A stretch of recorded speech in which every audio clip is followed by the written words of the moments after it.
கல்கத்தாவில் ஃபாரூக் பிளாக் கட்சியினரால் வரலாறு காணாத வகையில் பசும்பொன் முத்துராமலிங்க தேவர் வரவேற்கப்பட்டார். கல்கத்தாவில் மாபெரும் பொதுக்கூட்டத்தில் 2 மணி நேரம் ஆங்கிலத்தில் உரையாற்றினார். தேவரது ஆங்கில பேச்சை கன்யாலால் பட்டாச்சாரியா வங்க மொழியில் மொழிபெயர்த்தார்.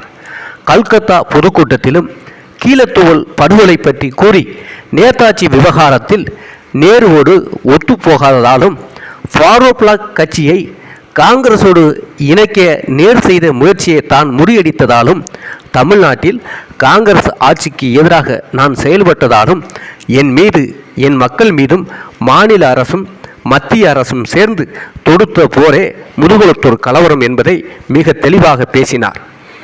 ஃபாரூக் பிளாக் காங்கிரஸ் சண்டையை ஹரிசன் மறவர் சண்டை என்று சாதி சாயம் பூசி பிரச்சாரம் செய்த காங்கிரசின் பித்தலாட்ட பிரச்சாரத்தை சுக்குநீராக